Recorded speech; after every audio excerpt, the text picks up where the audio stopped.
How's everyone doing? My name is Joe and welcome to Ohio Woodburner. We are a small firewood delivery service in Northeast Ohio, and I was able to turn my hobby of making firewood into a full-time small business. Today we're going to go on a delivery and I'm going to share with you one of the very first things that I learned in starting a small business. Stick around. We're heading down to one of the malls in our area, and there is a restaurant that we deliver to. They go through about one quart every 2 weeks, and this is one of the few accounts that I use my trailer to deliver to. But we had this trailer loaded up since yesterday, and it snowed last night, and I had it tarped off just as it sat here, but it still got pretty wet. We had a real wet, heavy snow. Most of it's melted off of the roads. But I think the key, at least for this restaurant, because they cook over top of the wood, is that we want it to be as dry as we can get it. Dry as in, you know, the rain not raining on it. This wood, of course, is seasoned, and this is made last winter. So this is all part of our system that we have set up so that we always have seasoned firewood for these guys. One of the things that we do, I have a guy who's a retired truck driver. He helps me with deliveries every now and then, but he taught us to do a once around before we leave the yard. So I always stop the truck and I get out and walk around, because you know, we sometimes will lay something on one of the fenders or one of the blocks that the landing gear goes onto. But I'm looking at my hitch, I'm looking at my pin, I'm looking at my breakaway chains and my 7 round. And then the last thing, and this is from experience, I always open it and make sure the battery's in here. Yes, there was a time when I went down here for a delivery and I just forgot to put the battery in the trailer, which is not safe, obviously, because the trailer brakes aren't going to work on a breakaway situation. But I had to pull all that wood out all by myself. I couldn't use the dump. And part of the delivery is our invoices. Whenever you deliver to a commercial account, they are set up on what is known as 30 days net, which means you deliver the wood today, they have 30 days to pay their bill. A lot of these restaurants that are chains, their headquarters, you know, are in different states, and their process is to get that invoice from me. They mail it to their headquarters, and then it goes through their accounts payable process, and then they write the check and they send it to me.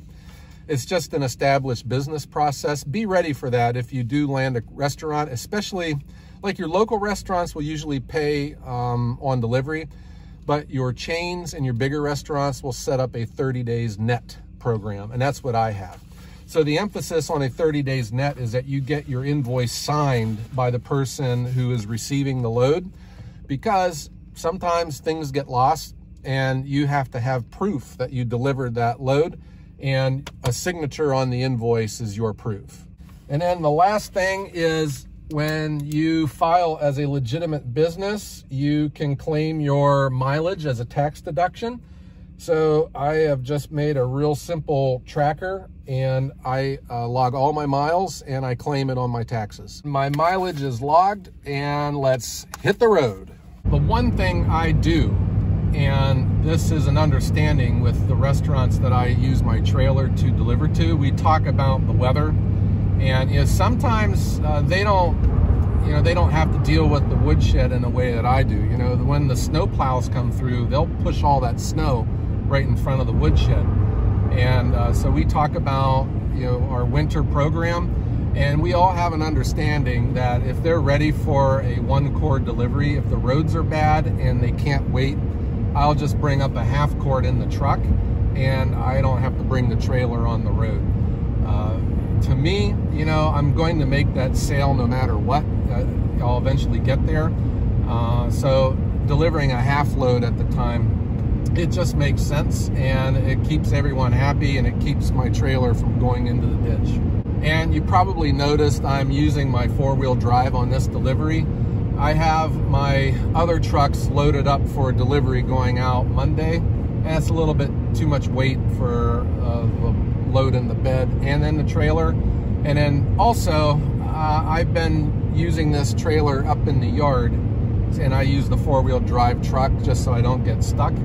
And it's already hitched up, so I'm just bringing this down. This is going to a loading dock area, and it's a Sunday, and there shouldn't really be anyone in there, and I'm not worried about, you know, not having my truck that's lettered up on the road. This is just a quick delivery going in, and then we're leaving.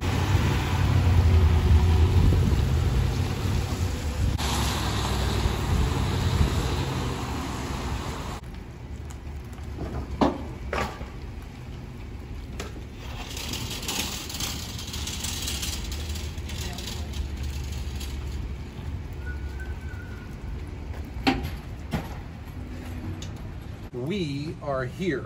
This is their woodshed, and this is what they have left over. This is probably about a half-day consumption for them, maybe a little bit more. But we have to get all of this offloaded into here. That's all part of the negotiation. If you ever do get into restaurants, make sure you check out their layout. You know, can you back your truck or trailer right up to the woodshed? Do you have to bring someone else along with you to help? In this case here, this is a big loading dock area. It's easy to get in and get backed up, and then from here we just tilt the trailer up and get stacking. The first thing I do though, before I tilt the trailer up, I'll pull out this back area, because when you tilt the trailer up, all the wood would fall onto the ground, and the whole objective to this is use the trailer as a workbench, and you don't have to bend over and pick stuff up.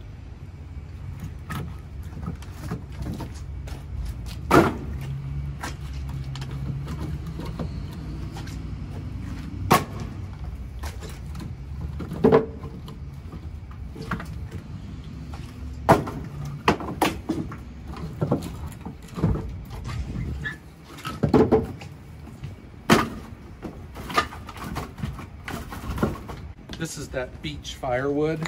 It gets a little orange when it seasons, but you know, it's got this elephant skin kind of bark, and it's real brittle, so they love this here.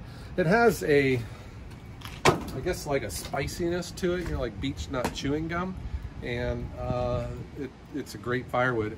It's heavier than maple, not as heavy as oak. It's kind of in between. This is what I was talking about though. We have emptied the back of the trailer out, and now when I tilt the trailer up, it will stay in, keeps from spilling onto the ground. So watch this.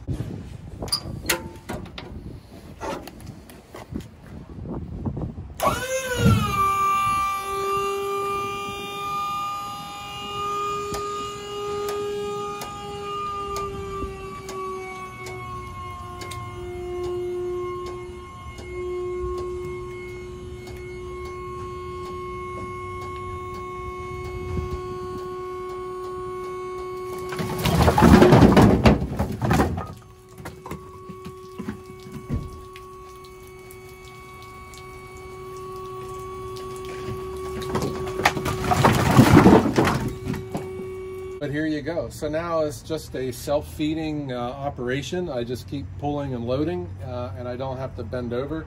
It goes pretty easy like this. When I started kicking around the idea of going into business for myself, you know, I was a 22-year corporate hack. I was pushing paper, sitting in a cubicle, an otherwise successful career, but you know, I kept wondering what else is out there. I had this hobby of making firewood, and you may not be into firewood like I am. You might have a different idea, and no matter what it is, I think it really comes down to just the idea of creating value, finding a market, and selling it. And that's what I've tried to do with firewood. What I was trying to do was create a business with as little startup costs as I could. I was wanting to use a lot of things that I've already had, my own truck, my own ability to make firewood, and I just took it from there. So I went out to the world, and I'm trying to sell firewood to residential, and the very first thing that I get hit with was restaurant sales. I hadn't even thought of it before. It never even occurred to me that restaurants use firewood to cook with. And when I got my first restaurant, I went ahead and started looking around to find that there are a lot of restaurants out there. There's a lot of opportunity. And you know, the Moaning Valley isn't the biggest metropolitan area out there, but if we have that much in our area, especially if you live in a big metro area, there is a lot out there. I highly recommend that you start looking into them. But I think in, you know, the way in the business world today, I think it pays to be nimble and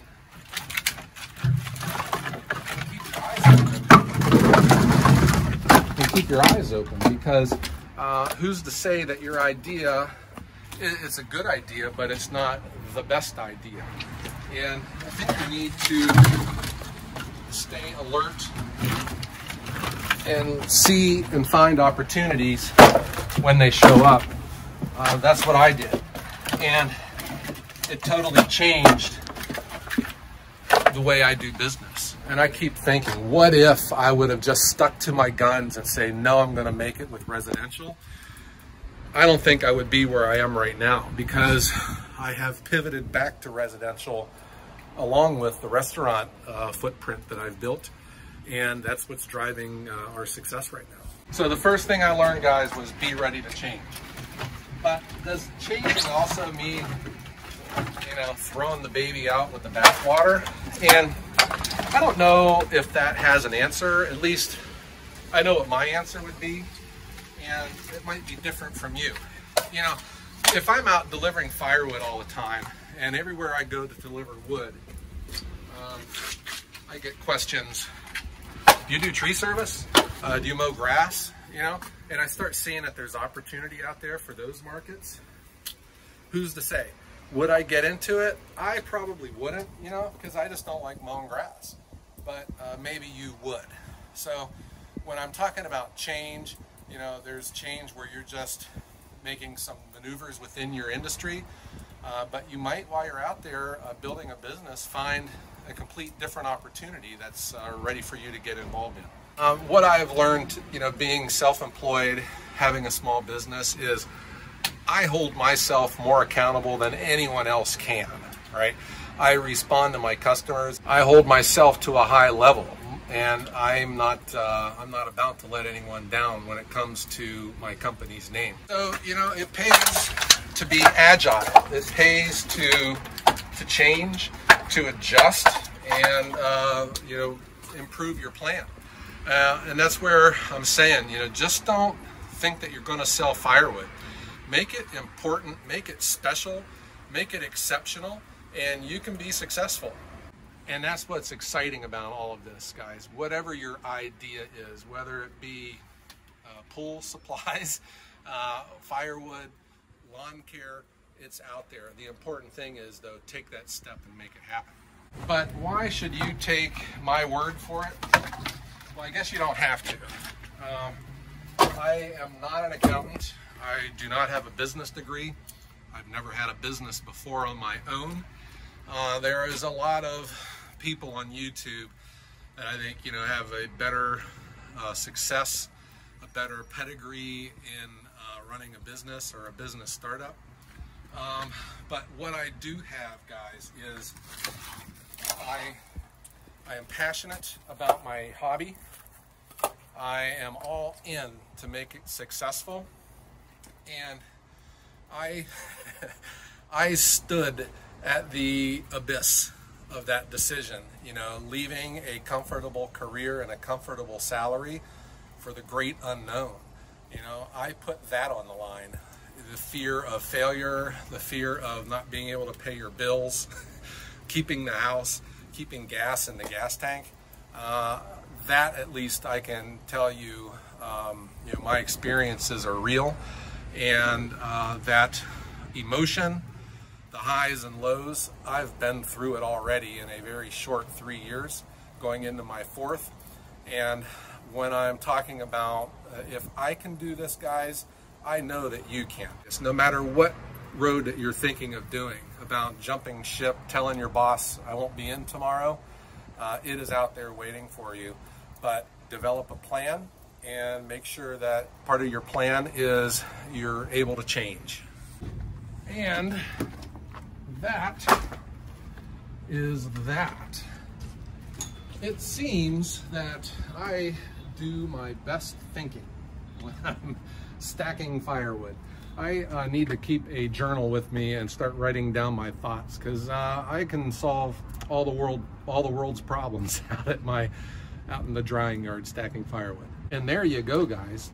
This is 1 cord of the best seasoned firewood in the Mahoning Valley. I guarantee you that. Listen, I really appreciate you coming along on the ride with us today and letting me talk to you a little bit about what I've learned starting a small business. I hope that it helps you guys out in some way, or at least gives you some insight into some of the things that I've been through in such a short time running a small firewood delivery service. If you haven't done so, please hit the like button and subscribe to the channel. We post videos every Wednesday and Sunday. Also, down below, I have a couple links to some of the items that we have on our channel that can be purchased, and also a link to our online store where you can get your Ohio Woodburner t-shirts and stickers. I hope that everyone is staying safe and have a great day.